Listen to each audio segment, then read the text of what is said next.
What is original sin? When people first hear about this, it can almost sound like the idea of collective punishment. That because one guy a long time ago, Adam, did something wrong, all of us today are being punished. This is even worse when you hear some of the phrases associated with original sin.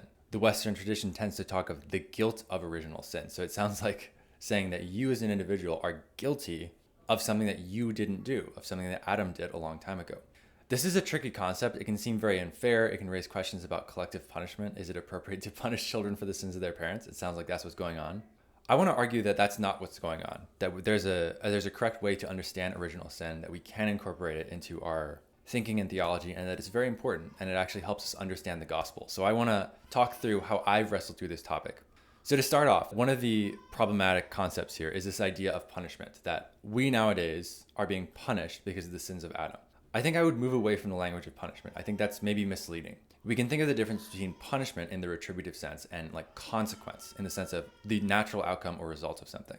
So imagine a father gambling away the family fortune, and then let's say because this is illegal, he gets arrested and put in jail. It would be wrong to then go arrest the children and put them in jail for something that the father did. They did not commit the crime, the father did, right? But it is the case that because the father gambled away the family fortune, the children are not going to get any inheritance, right? They are going to suffer the consequences of the actions of their father. So the crime of the father is not visited, is not imputed to the children, but the consequences are, right? This is just the way the world works. And we see this tension in the Old Testament too, right? God says in the law of Moses, do not punish children for the sins of their parents. Yet he says, I visit the sins of parents on the third and fourth generation. So that sounds like a contradiction at first, but I don't think it is. It's just saying that we do not, in the retributive legal sense, punish children for the sins of their parents, for the crimes of their parents. But the consequences of those sins do naturally get visited on or they do affect the third and fourth generation of children, right? It goes down the generations. And we all know this intuitively. So I understand that Augustine's very strong claims about, the guilt of original sin, it can sound like he's saying that, individuals today are actually guilty in some sense because of something Adam did. I would move away from a strong sense of individual guilt. I would move towards something more like what Aquinas or even the Eastern Orthodox say. So Aquinas softens this a little bit and talks more about a corrupted nature, right? We have a nature which is oriented against God, right? And the East goes even farther, and they sort of reject any notion of the guilt of original sin. And we don't have to talk about it in those strong terms. So I just want to put that out there if people are struggling with that idea. But let me move on to talk about this idea of a corrupted nature. Imagine a mosquito flies into your house. Now you're probably going to try and kill that mosquito or get it out of your house somehow, right? Now you're not doing this because of anything it's done, right? It doesn't have to have bitten anyone yet. Even if it's never bitten anyone, you're still going to want to get it out of your house. You're doing that because of its nature, right?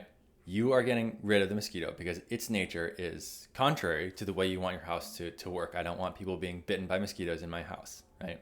I'm doing it because of its nature, not because of anything it's done. So here, don't think about in terms of consequences. I'm not punishing the mosquito because of something it did. Oh, it bit 3 people, therefore it deserves X number of punishment. We're treating the mosquito in accordance with its nature. And we can understand this when it applies to humans. Imagine hypothetically just this perfect city, this perfect walled city filled with perfect sinless human beings. Ask yourself, would they want me in their city? Well, probably not. Probably not, because my nature is bent, right? I have an inclination towards sin. And even though I may resist that inclination some of the time, I do eventually give into it, right? I do sin. They're not going to want me in their city, right? It would make sense why they wouldn't. Even if I had never sinned yet, right? Just because of my nature, because of my inclination towards sin, you don't want to put somebody that's inclined to be constantly sinning and is eventually going to give in to that sin. You don't want that person in your city, right? So that's one way of thinking of a corrupted nature. And I think Aquinas would go a little farther, and he would just say that, for all of us, God is not at the top of our priority list. God is not the first thing that we love, the first thing that we desire. We are born in this naturally selfish state where I am the center of my universe, right? I am naturally selfish. I want to please myself first. And because of that fundamental orientation of my soul, I'm inevitably going to put myself first when I shouldn't, right? I think another problem with grappling with the concept of original sin is just that we have a very, very individualistic culture. We think of everything in terms of the individual, right? The individual is sort of sacred and that's a good thing in many ways, but it can go too far. In other more family-oriented cultures, you have what's called honor and shame cultures, right? There's this concept that what the individual does brings honor or shame on the entire family. There's this group mentality. There's a sense that groups can act collectively, and they can either benefit or suffer collectively for the choices that the individuals within that group make. And this just makes sense because that's the way the world works. We're not all just a bunch of disconnected individuals. There are such things as groups, and those groups do act collectively. There's just a greater acknowledgement of the fact that we are all interconnected and that the parts affect the whole in other less individualistic cultures. So that's just something to keep in mind that can help us grapple with the concept of original sin. I think here of this concept of just cycles of abuse and addiction. And this is where it's clear to see this concept of inherited sin. Imagine there's a father that is alcoholic, that abuses his family, and then the son grows up and becomes an alcoholic and abuses his family, and so on. And we see in reality these cycles of abuse and addiction repeat over and over and over again. And they're heartbreaking to watch. And at any point in that chain, those generational cycles, you want to look at that person and say, look, I have compassion on you. It's not your fault. It's not your fault that you were abused as a child. It's not your fault that you inherited this broken pattern. And yet it is your fault. It is your responsibility now to break that cycle, to not do those same things to your own children. And there's this paradox and tension we have to hold of like, it's not your fault, but it is your fault. Like, you're not responsible, but you are responsible, right? And that's that tension. And I think that's some of the tension we get when we hear the phrase, the guilt of original sin, right?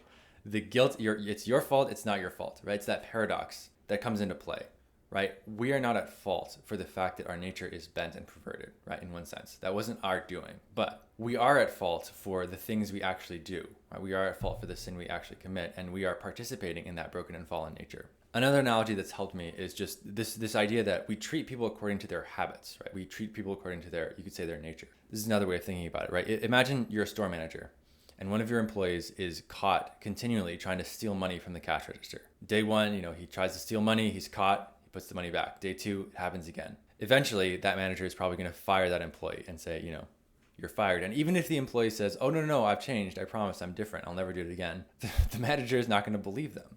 That's because our habits and our character generally don't change radically, right? There can be exceptions to that, but in general, like our past behavior predicts our future behavior. Our habits in the past are going to predict what we do in the future. And this makes sense. But what about with children? Think about with children. With children, their habits are just inherited from their parents, right? Imagine there's that father that's constantly stealing and lying. And imagine the mother's the same, constantly stealing and cheating and lying, and they have a child. Well, I can bet with certainty that child is just going to pick up the habits of their parents, generally speaking. There could be exceptions, but as a general rule, that child is going to learn to steal and lie just like they see their parents doing. And if those parents say to the store manager, hey, please hire my child when they grow up, when they're old enough, you as a store manager might be hesitant to do that. That's not because you're individually blaming the child. You might feel bad about the child. It's not their fault that they were taught these habits, but nonetheless, those are the habits they have. And it is appropriate for that store manager to treat people in accordance with the habits and patterns they have, right? We treat people according to their nature and not always in accordance with the things they've actually done, because that's just the way the world works. Again, think of that mosquito analogy, right? You treat the mosquito according to its nature, not just according to the things that it's actually done. This is not about blaming individuals, right? This is not about assigning individual blame or individual sort of retributive punishment. This is just about consequence. Now, this can all seem unfair, but the reality is that this cuts both ways. We inherit the good as well as the bad unfairly from those that have come before us.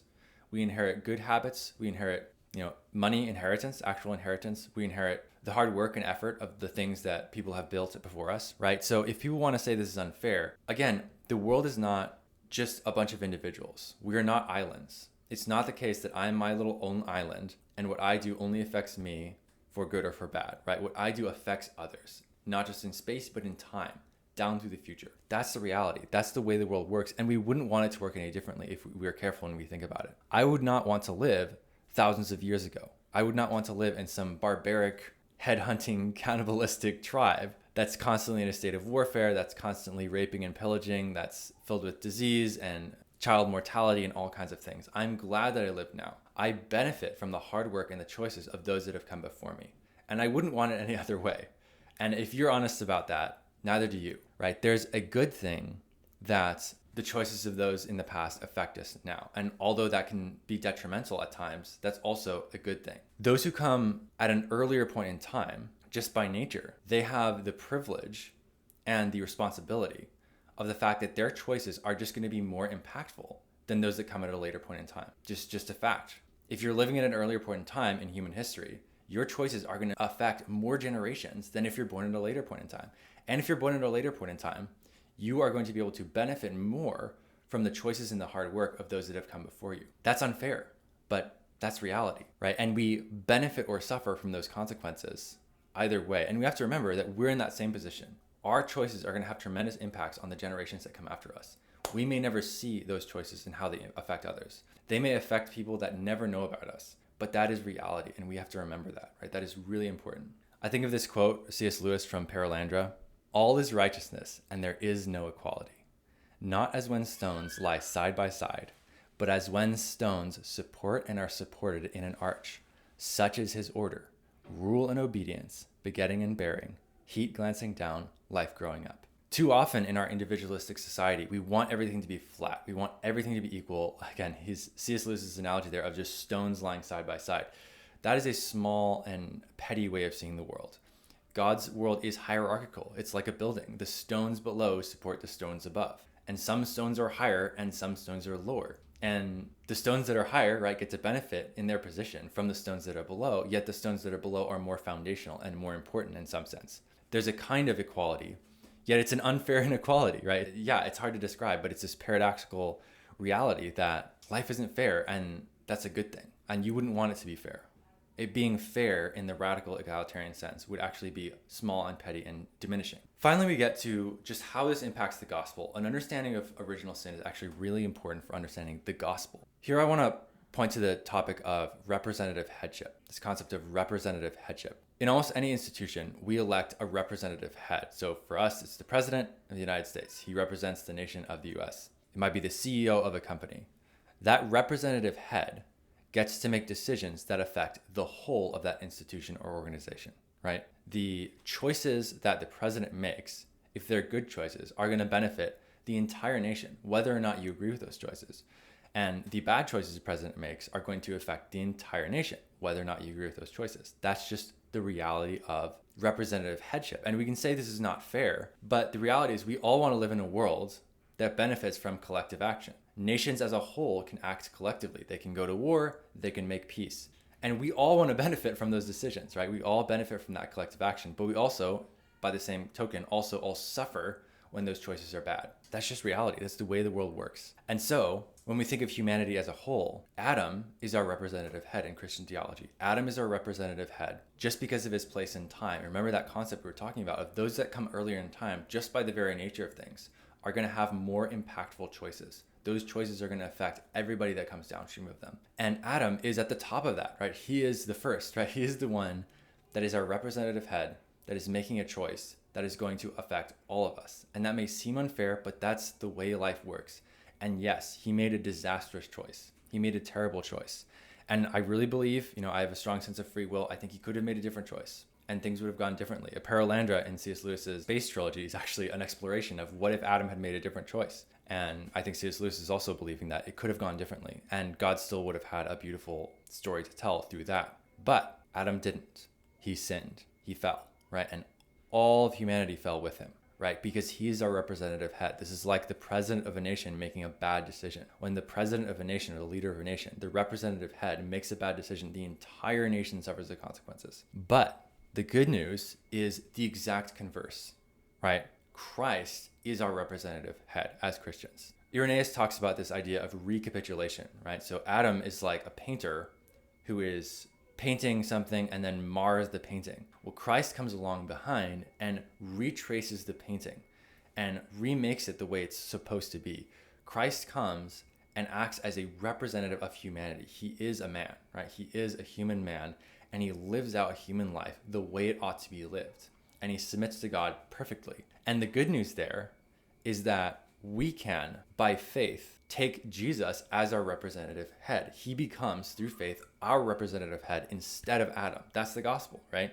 With Christ as a representative head, right, and his representation of humanity, his obedience counts to us. His obedience transfers to us in the same way that Adam's disobedience transferred to us and mars our nature. So Christ's obedience transfers to us and heals our nature, right? It's these two parallel realities. We unfairly